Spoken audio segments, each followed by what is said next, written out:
Welcome everyone to this latest webinar from the Open Group.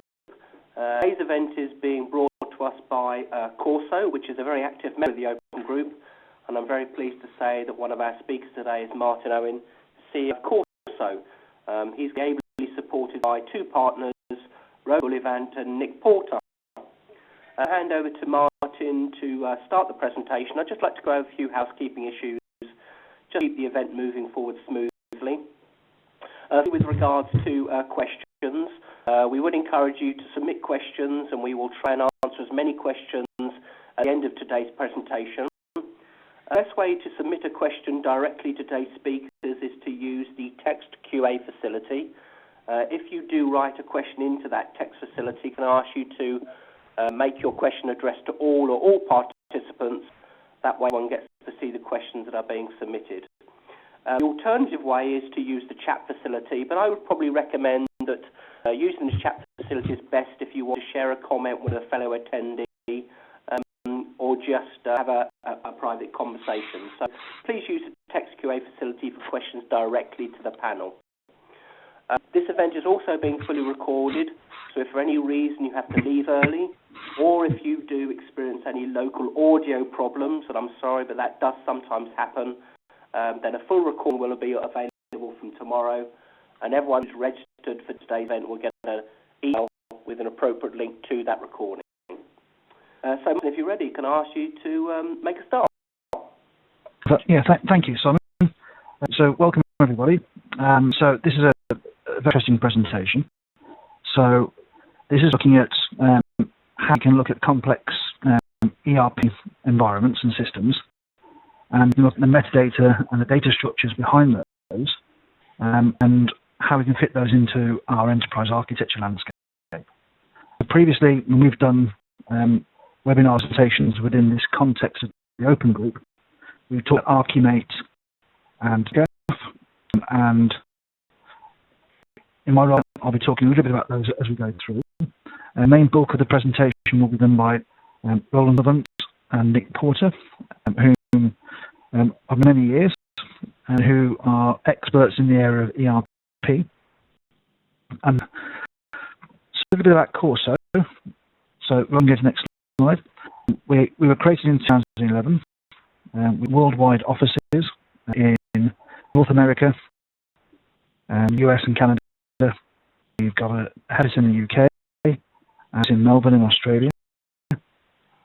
We're all the former IBM employees, where we looked after the Rational System Architect product, which is the enterprise architecture within IBM. And we to look at gaps in enterprise architecture and what we call strategic planning, which is looking at things like ideas management, innovation management, field portfolio management, and enterprise architecture. So business partners with IBM, we resell products, we host software, and we've also got consulting and training services. We're also certified in TOGAF and Archimate as well. Okay, slide, please, Roland. The agenda for today, we're going to go through just some introductions about who we are. Roland will take you through some background and some case studies, and then Nick is going to focus on illustration so you can see the software in action. And then we'll bring things together. And as Simon said, we'll take some questions at the end and divide those up between the three of us. Next slide, please. I'm Martin Owen. My background in Corso is I'm responsible for strategy and the product. I'm also at Corso in my past. I've looked after market product sets within IBM. I've worked for a company called Logic and a company called Popkin for about 20 odd years in the enterprise architecture industry. So to you, Roland. Thanks, Martin. My name's Roland Bullivant, and thank you for the introduction. I've been working with Silver Technology for almost 5 years now, and look after the sales, marketing, and channel aspects. So my job today is really to introduce the concept behind Sapphire and the sort of particular challenge that we and a particular problem that we've set out to solve many years ago now for people, customers, and I'm sure many of you who have SAP or Oracle applications as a mental platform or a fundamental part of your IT strategy in terms of the systems of record that you have within your organizations. And those applications are strategic and fundamental, as I said, to the ring of your businesses.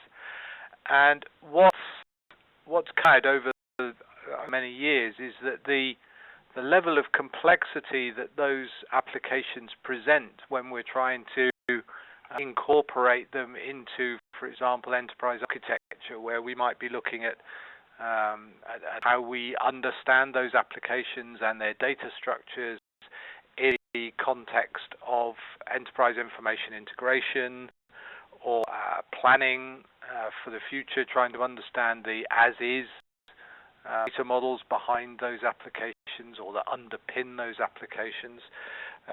Maybe looking at the impact of change. So if we start to change parts of applications, what impact does that have on the data structures, and how do we match the impact of that change? Understanding and using the metadata for behind those applications in terms of just pure data modeling, so we have a understanding of the business glossary that those applications that are made up by those applications, and also how do we cope with the data implications of mergers and acquisitions, rationalizing applications, consolidating applications, migrating to new versions. All of those types of projects and problems are uniquely difficult with these large actions from SAP and Oracle. And obviously the whole range of applications and projects and initiatives that would all be impacted by the data complexity underpinning those applications for data warehousing, application integration, master data management, data governance, etc. So any data-related project or initiative is going to be challenged because of the nature of those applications.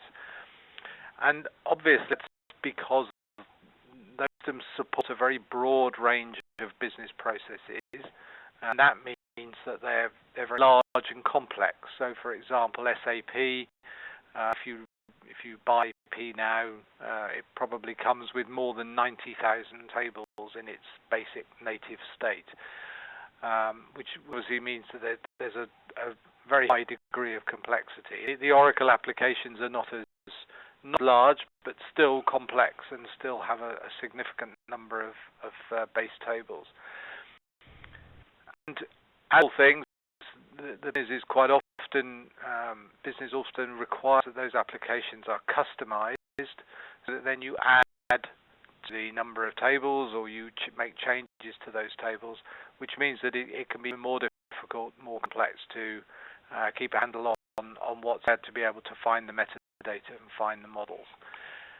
A further level of complexity is presented because the internal functions, for example, looking at the data model, were not built for non-technical usage. The underlying systems were built with the fact that they would all be administered, used, and looked at by technical SAP specialists or Siebel or PeopleSoft specialists. And when they were originally developed, those applications were not really built with the outside world in mind. They were built very self-contained, and integration was typically a challenge. So the problem that people find and that we uniquely solve, and we're going to show you how we solve this problem and show you how we solve it, is answering that question that for any of those enterprise architecture requirements, those data-related project needs, answering the question, where is my data? How do I find the right tables that I need for those data models to understand the as-is state of my SAP system, or Oracle Business Suite system, or my JD Edwards system. I have thousands and thousands of tables, but I only actually need a very few, because trying to look at models of hundreds, thousands of tables is impractical and impossible to navigate. And so all the tables are related to each other. So how do we find the relationships between those tables, and how do we understand what the meaning is behind those tables as well? And the changes to that are it's impractical or impossible to reverse engineer that technology or those models, those data structures, using standard modeling tools. And most of the applications, or the applications themselves, don't really provide tools which are usable by non-specialists. And of course, enterprise architects, data modelers, data analysts, data architects are always working to time and budget pressure. So you're all looking to try and do something quickly when in fact the tools are not there within the system or within the modeling environment to really give you that assistance and that help to get that information quickly. As an example, from reverse engineering SAP system, for example, or any system with a modeling tool, you will get tables. You'll get a list of tables with some information in them. But as you can see from the information, and this was pulled from an SAP system, these tables are not particularly useful unless you happen to know what all of those abbreviations mean. And of course, SAP having 90,000 tables means that reverse engineering it means that you're actually not much better off unless you know exactly what you're looking for and those tables are joined together for the purposes of your project. And most organizations today use a combination of manual methods, so they will go and ask technical specialists or employ consultants to help them find the tables that they need within their systems. They may try and see whether the documentation is helped. They may be able to find integration tools or ETL tools that have lists of tables, but again, that you need to know what you're looking for. There's very little search or filtering capability. As one of our customers said that they were using a sort of informed guesswork to try and get them some way towards an answer. Another of our customers was actually looking at Google to see whether Google could find them data models on for SAP. And of course, there's lots of hurdles that these methods throw up in terms of how do you understand, does your technical specialist, for example, understand exactly what you're asking for in the context of your planning for the future or your data modeling requirements? You may need to key information. Obviously, there's inaccuracies potentially brought into that. Are you working with the latest update with the tables as they've changed and customized? And of course, there's a lot of risks in terms of delays and rework and overspend involved in that.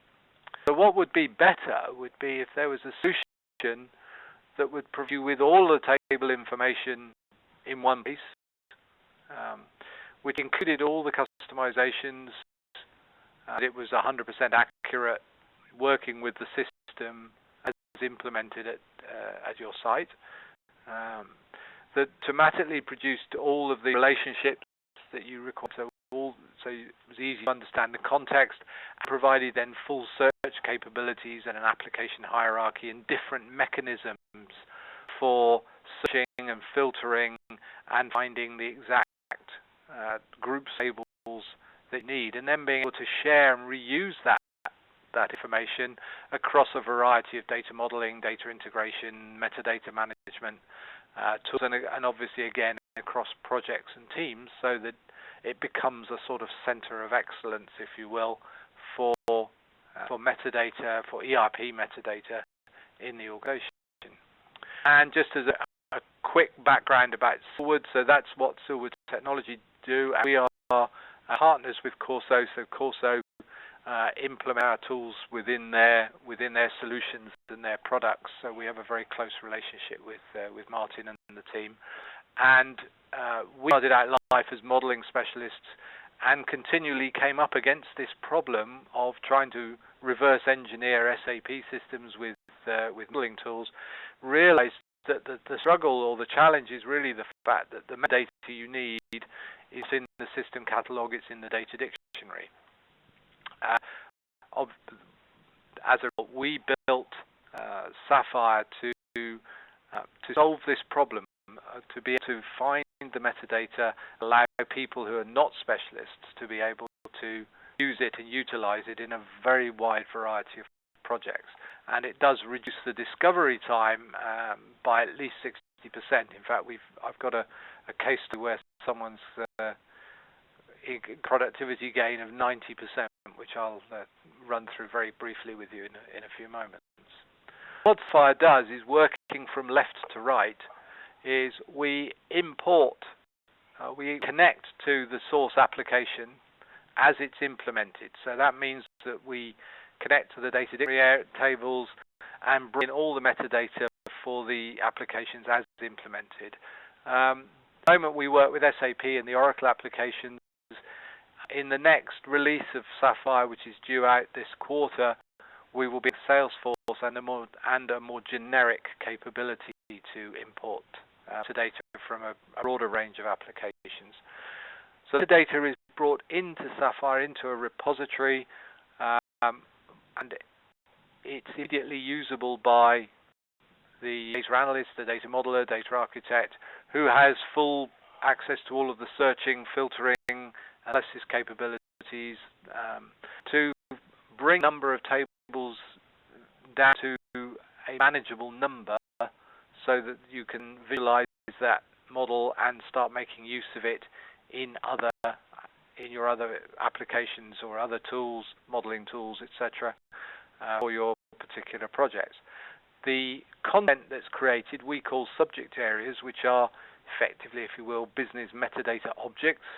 So they can be reused and shared and amended and edited by other users as appropriate, so that people can build a ever-expanding library of that content that's valuable and usable across the organization. And so that can become a single source of ERP metadata which is shared and reusable, and providing a sort of center of excellence for ERP metadata that can be used to speed up projects, make projects, the delivery of projects more accurate, more timely, more budget, across a very wide variety of applications and areas. And Nick will show you how the product works in any moment in time. I'd like to just make a point as well that so you're all aware there's a huge amount of marketing energy, I won't call it hype, marketing energy and big data, in-memory, Hadoop, HANA type areas and applications at the moment. We're sort of beginning to live in a new, what we call low latency world, where people are looking for real-time data, looking for faster analytics, faster ERP.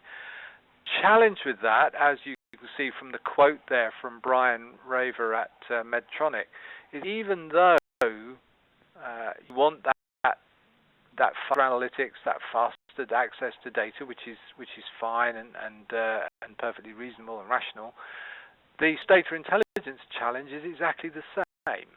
You still have to find the right tables. You still have to find the right source of information for those projects. I guess is that the problem with it is that because everyone's expecting everything a lot more quickly, delay can have more impact, and typically organizations do not want to wait 3-6 months to find the right sets of data in their SAP systems to move into HANA or to Teradata or into Hadoop or whatever. So living in this, we're beginning to live in this world. This challenge of latency is still exactly the same. And I said I'd just talk very quickly about some case studies. So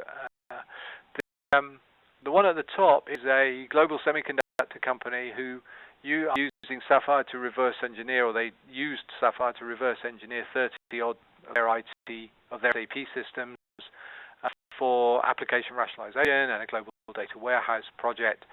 And what we found was that what was previously taking 4 or 5 of their modelers about a month to do with the old methods, with the manual methods of trying to find the right tables related to transactions in SAP, for example. Now it's one modeler less than a week. So that's about a 90% productivity gain, which they're obviously very pleased with. I'll talk very quickly about the fourth one down, which is the global personal care company, which is Procter & Gamble, using Sapphire for project governance and enterprise architecture assurance. So all of that work around make sure that the data models are understood across a variety of projects, making sure that the planning is done correctly and the integration is done correctly. And they use Sapphire for that. And the bottom one is an aircraft manufacturer that begins with B on the coast of America, who are using Sapphire to help them understand the sync points, so where data is going to go in their SAP systems as they implement SAP and they migrate data in from a variety of other systems. So in time, I won't go into any more of those, but if anyone wants to learn a bit more about those, then if you sort of contact us back through Corso or contact Corso, and they'll be happy to share those with you. I'd like to now hand over to Nick, who will take you through the demonstration of Sapphire. Thanks very much, Roland, for that introduction. My name is Nick Porter. I'm the Technical Director of Silverwood Technology.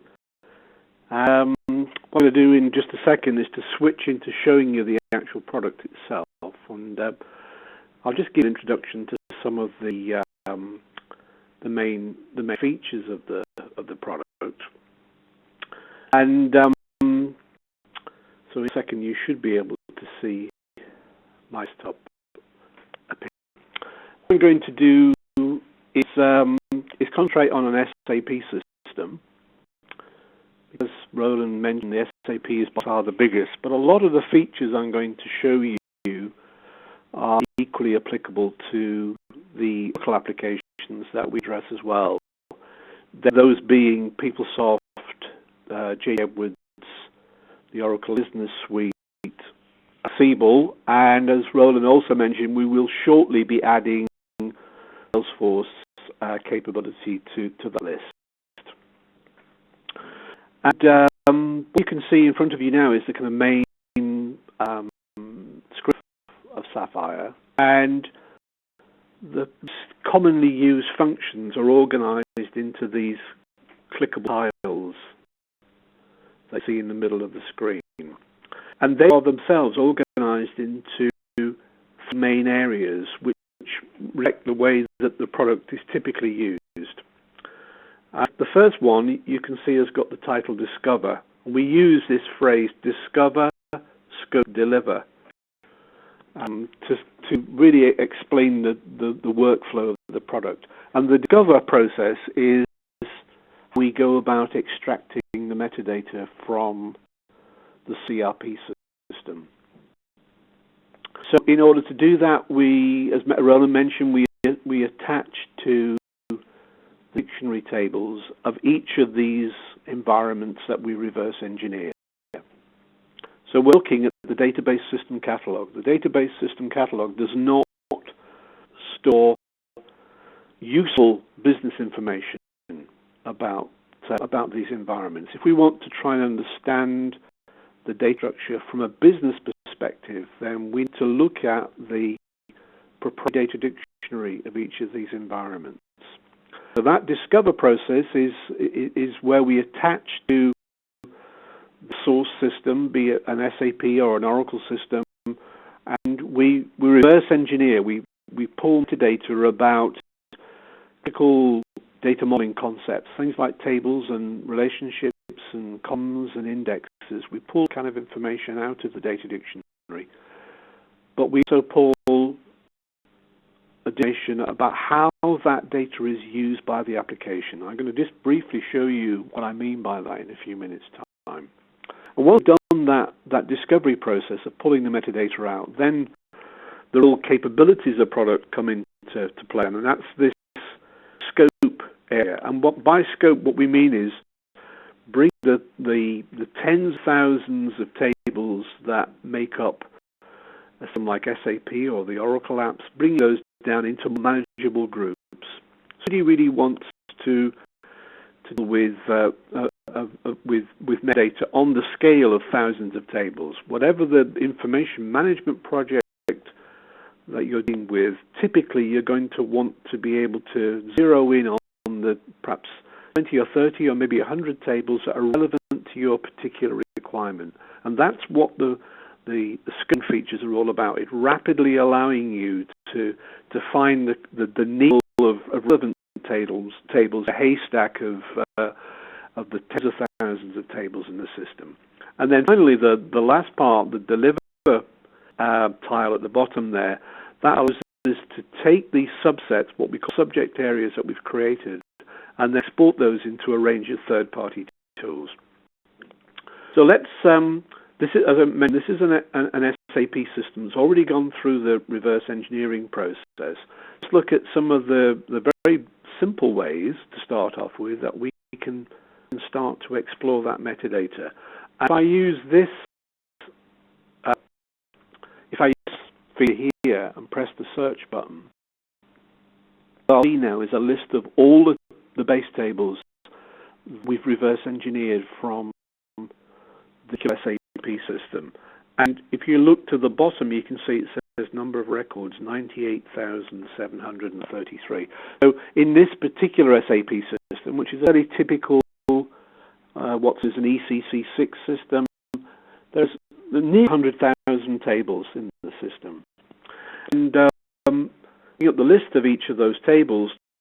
That first field shows us what the technical name, the physical name of the table is, not a terribly helpful name, and then the descriptive name, which gives us an idea of what that contains, is in this next column. So, sort of thing we could do is we can start to do searches. We could do a wildcard search on that business description and say, let's find every table in the system, the customer somewhere in its description. And we get then a set of matching hits.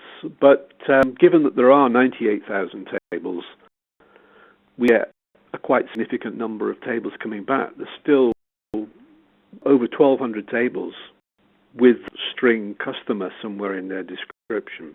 And there are a number of different ways that we can now start to subset that. One of the easiest is, if you look to the far right, there is a row count for each table. So at the time we extract the metadata, we also take a snapshot of the row count. We work out how many rows there are in each table, and you can see quite a lot of these have got 0 rows. What I can do is I can filter out tables, and I can say I want to see the tables that have got at least 1 row in them, and that brought that now down to 328, so it's a little bit more manageable. And the thing that I'm going to do is look now at how each of these tables is related to other tables in the system. And 2 columns here, number of child tables and number of parent tables. They show for each table in the list how many child-related and parent-related tables it's got. And what I can do is I can sort that reset by number of relationships. The thing here then is I'm sorting the tables to show those that have got the most child relationships. In other words, those which are parents to most other tables in the system with the string customer in the title. automatically come to the top of the list. And some of you may be familiar with the ERP system, and those of you who are will recognize that this table that's now at the top, K1 is its physical name, General Data in Customer Master. That's one of the main tables for storing customer information in an ERP system. I double click on that table, I can now see the columns that make up that table. Again, the first column shows us the technical name, the internal name for each attribute, and then the business name, the descriptive name, is in this third column here. So I can see that I've got things like a region and an address and a name on there. Those two attributes are the primary key by virtue of this gold key symbol, and then I've got a whole series of foreign keys, what SAP tends to call check tables, lookup tables, but in data modeling terms, they're foreign keys. You'll also notice that as I click on each attribute, there's a long attribute definition comes up. Again, we're pulling this information out of SAP. So SAP does a very thorough job in presenting each of the objects in its system, and we're pulling out the description which helps again to understand the context of the data. Where I've also got a foreign key, for instance this one, the region is a foreign key, I can navigate along that relationship. I can go up the relationship here, show parent table details. I can navigate along a relationship and look at the parent table that applies that foreign key. So we're now looking at the region table that supplies the foreign key to the customer table. So let's go back to the table. So I have to give you a kind of feeling now about how we can start to make these what we call subject areas, which are groupings of tables. This looks like if I was trying to understand customer, this looks like something I probably will find useful. So what I can do is I can make a subject area. So let's this subject area demo customer. I can do now is I can drag and drop that table into the subject area. So the subject area is just simply a folder where we can group together tables of interest. It's a little bit like a playlist where I can just make references to a set of tables. I'm also going to do, if I mouse click on that table, I can look at more information about the related tables. And you can see at the top there that the 51 parent tables are at the top, and the 147 child tables are at the bottom. So you can sort of see that this must be a fairly important table because it's got 847 tables. In other words, it participates in a large number of relationships within this system. And only giving a little kind of hint as to what the product's about. What I'm going to do, I'm just going to take a few of these parent tables and I'm going to drag and drop them into this subject area. What I could do is I could filter out the tables that also have no data in. So if I click on this box at the top only with data, it will subset that list into only those related tables that have got data. So now I'm in a little subject area of tables that I might be interested in. And I now go back to these tiles, the discuss, scope, deliver process. I now go to the deliver phase, and what I do now is choose one or more subject areas that I want to export into party products. I'm choosing the demo customer subject area that I created, and now I can choose how I want to visualize this, how I want to now export the metadata. And we've got things like Irwin, and we've got the Rational Systems Architect product, IBM Rational Systems systems architect product. We also have our own built-in diagramming capability, which is a Visio-like simple diagramming capability. I'm going to show you the model in Owen, which is a very popular product. So overwrite an existing model, and I'm going to just quickly take the model now, and it uses the API, the Owen API in this case, to make a model in Owen.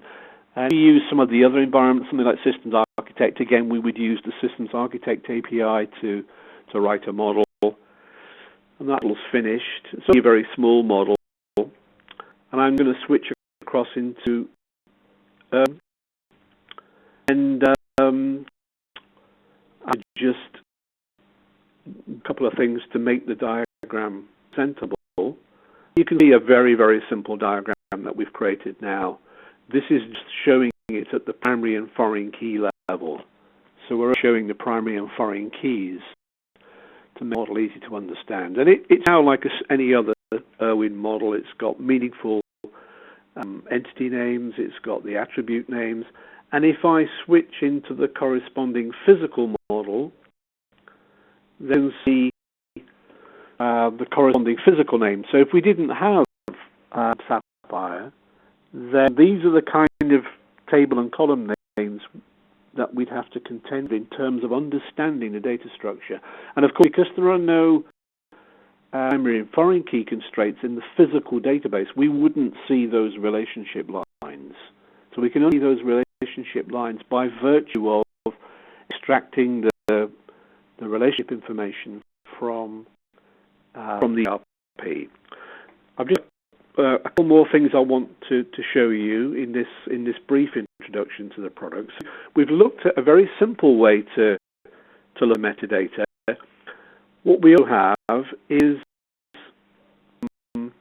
called the application hierarchy, and the application hierarchy presents that same set of metadata, but in the context of how it's used by the application. So this structure here is a set of SAP modules.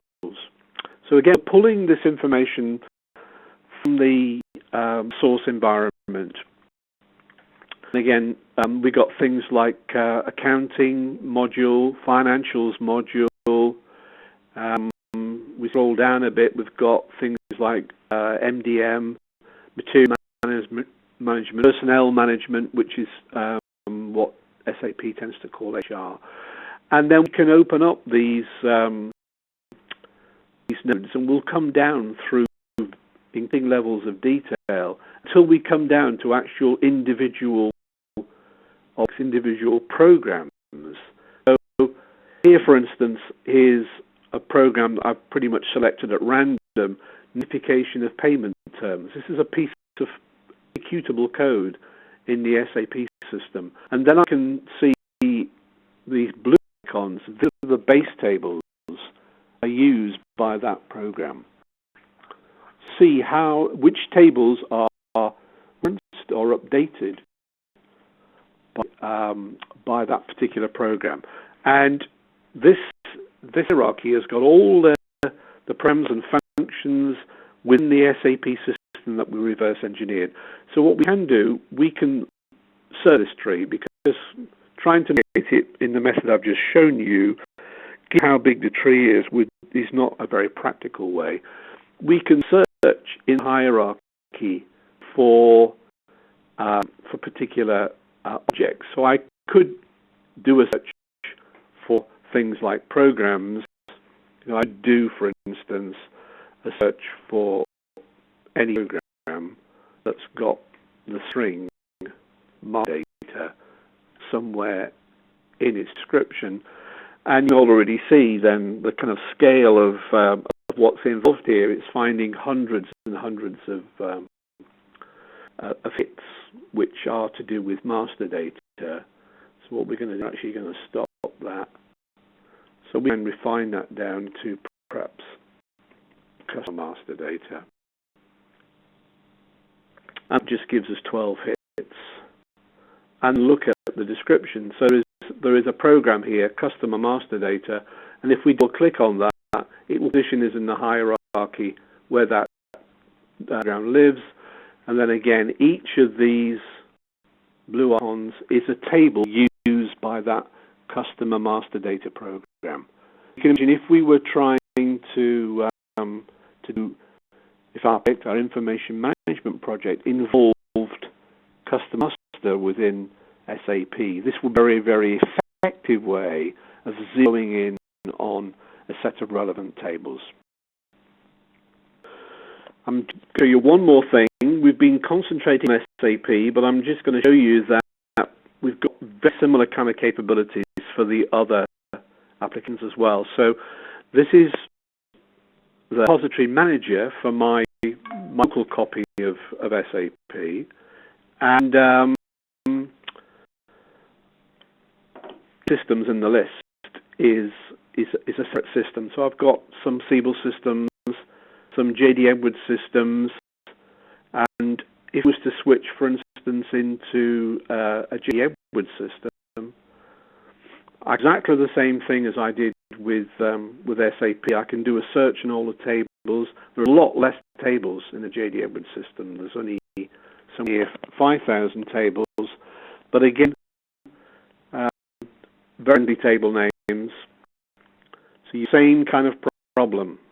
5 tables is a lot less than 90,000, but if you don't understand exactly what each of those tables is about, it's very difficult to find anything without having a clear understanding of the business content of each of these objects. That's pretty much what I wanted to show you. I hope you found that useful, and I'm now going to hand it back for any questions.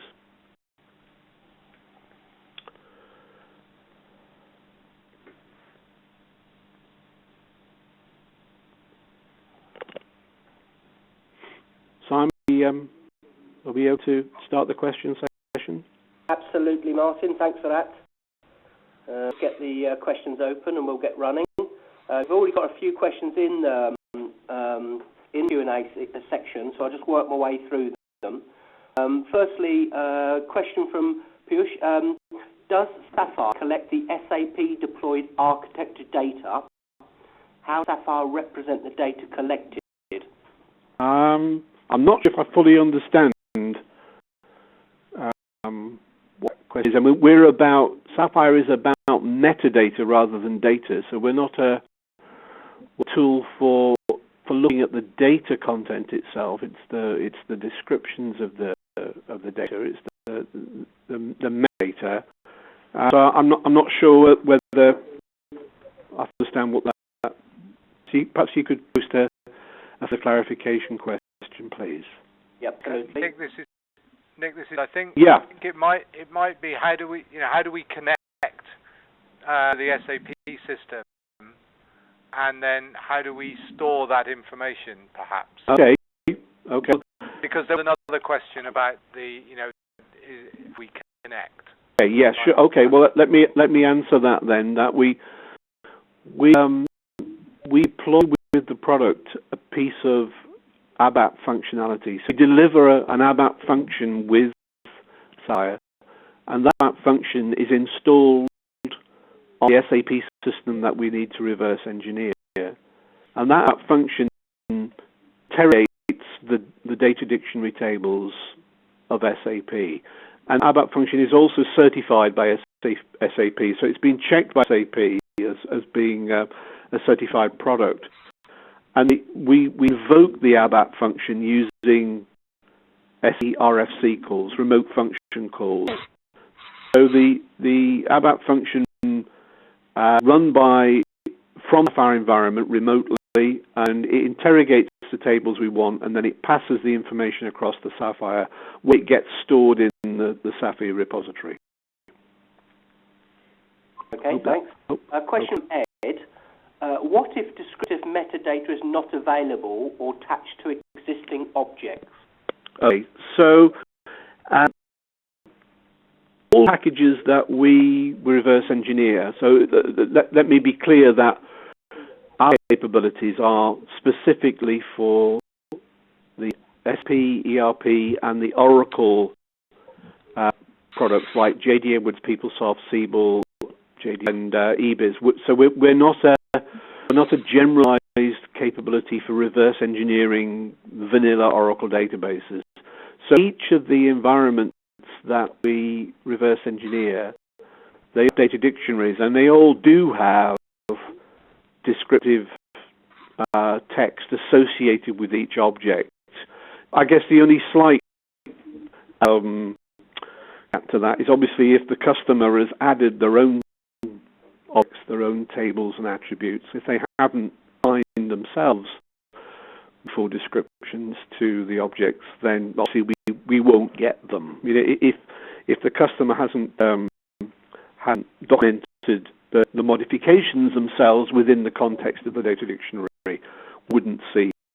In all the other cases, all the other packages I've mentioned, there's descriptions for each of the objects in the system. Great. A question from Theo.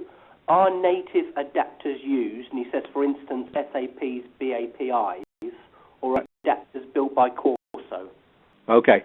So, we'll use BAPIs to get the metadata. As I mentioned in the before last, using this SAP certified ABAP function in order to get the metadata.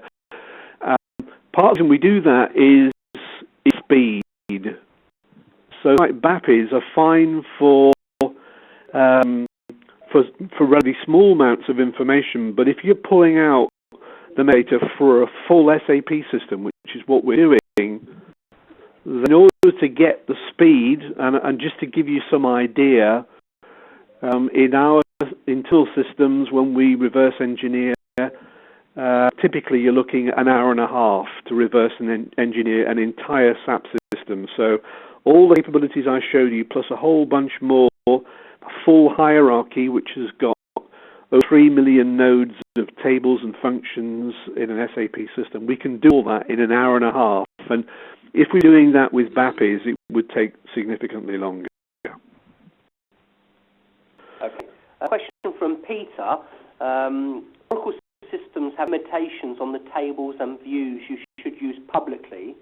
Is this information visible from the Sapphire tool? No, I think is probably the short, blunt answer.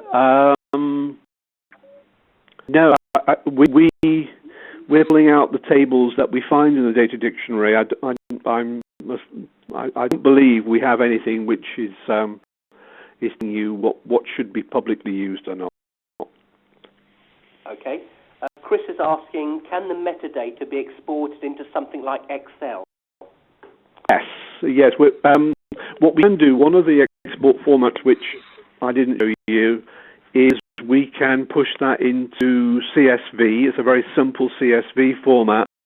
We can also take things like the subject areas and the list of tables and some attributes and push those into Excel. Yes, we can do that for any of the systems. Okay. We've got a couple of people asking the same question, but here's a question from Elizabeth asking, does Sapphire work with CRM systems? It works with the Siebel CRM system. It will work with the respective CRM offerings from SAP or PeopleSoft. In other words, the CRM offerings of each of the manufacturers support, the ERPs I should say that we support, yeah, it will do those. So SAP CRM, Siebel CRM, PeopleSoft CRM, the CRM elements of an eBiz system, and as we mentioned earlier on, we will shortly be in Salesforce as well. Okay.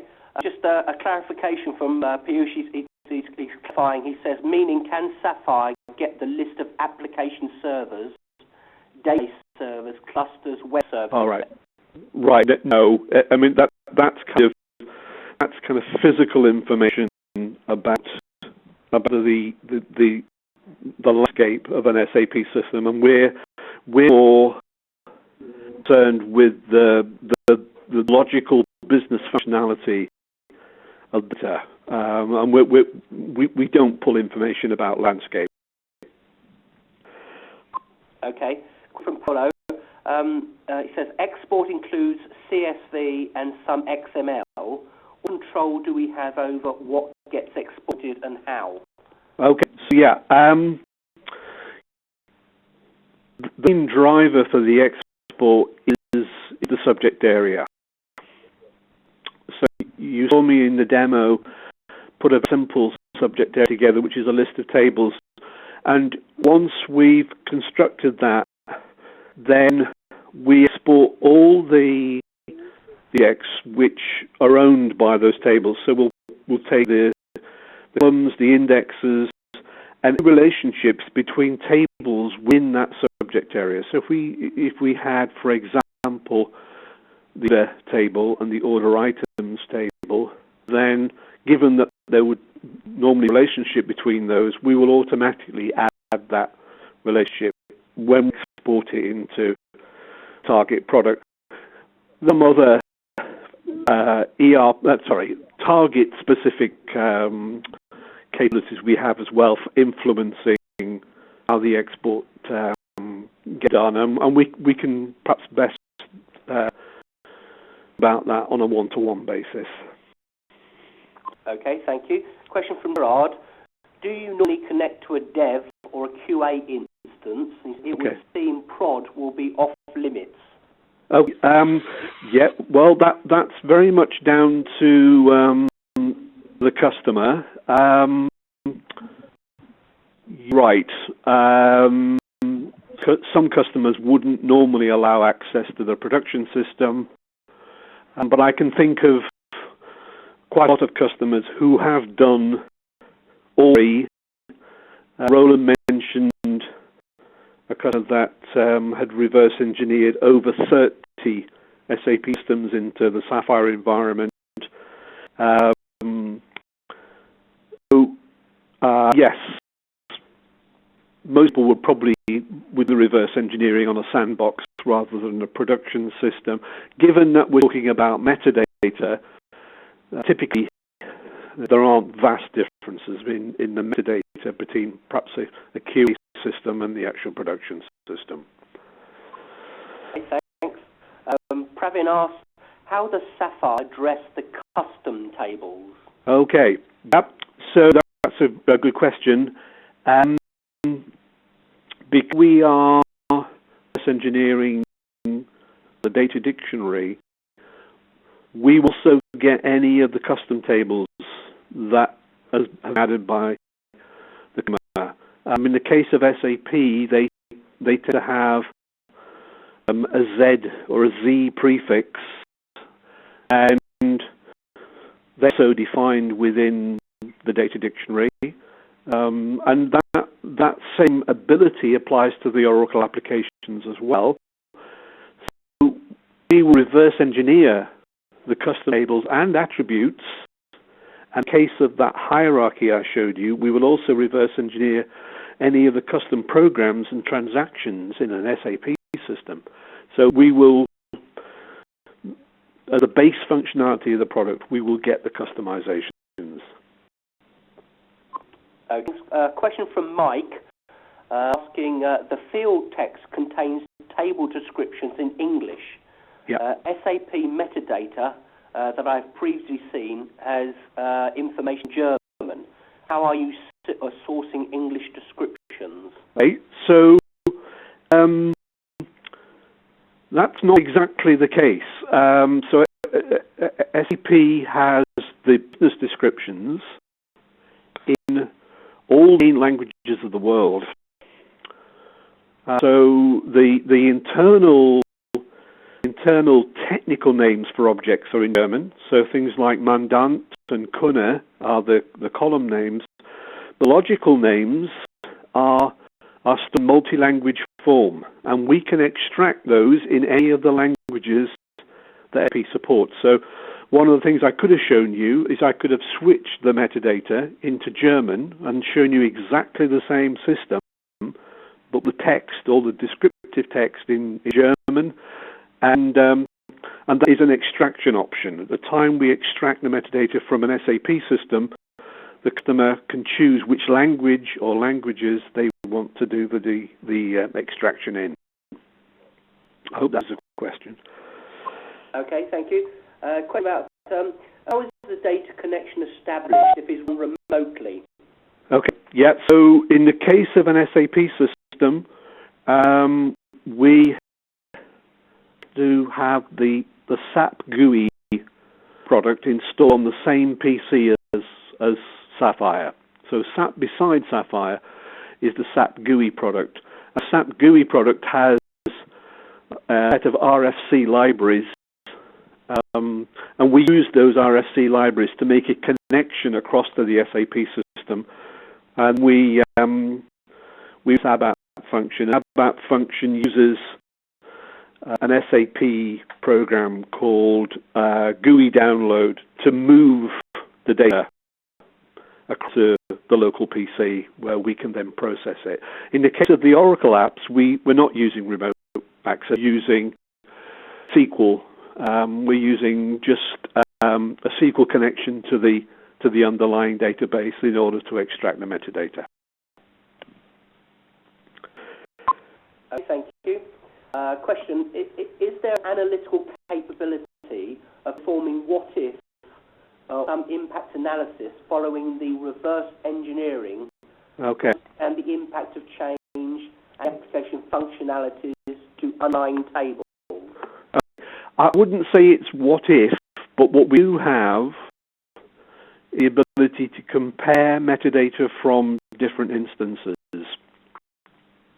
So it's not so much a kind of what will happen if I change this attribute, but allows you to see the differences between systems. So taking the example, the scenario we talked about earlier on about production and development and QA, you could look at the differences between tables in a development system and a QA system to see what's changed.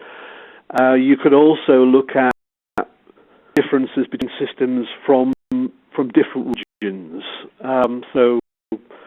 Imagine that's a system in America and one in Europe, which have been implemented by different partners. Could look at the differences between them in order to understand, what are the localizations that have been made, and produce reports on that. And we can do that for an entire system. You could do that kind of comparison and filter out the differences for an entire system in a matter of minutes. Well, I think we've got time just for one final question. So okay. This is from Venkata. People are talking about big data. Yeah. Does Sapphire have any interface with big data tools?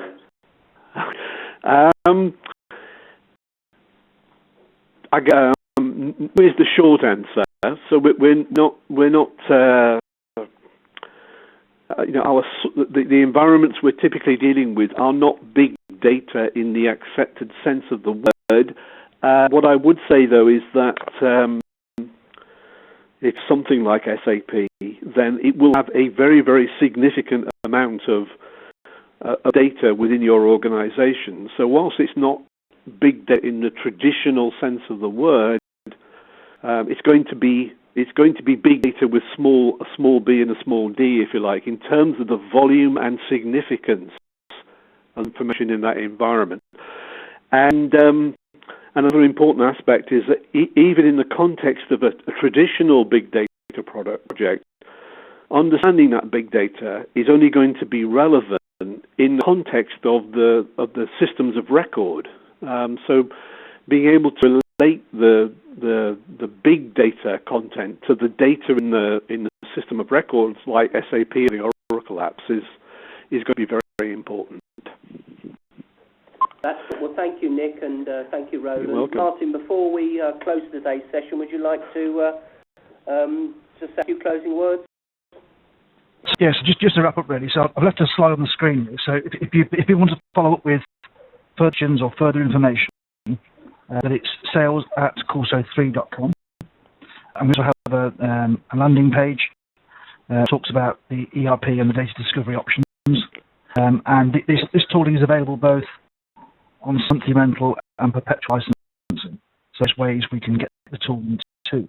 But I'd just like to thank everybody else for their time today. We look forward to hearing you on the. Oh, that's great. Well, thank you, everyone, and thanks, everyone, for joining us today, and I will end today's presentation. Thank you all. Thank you very much.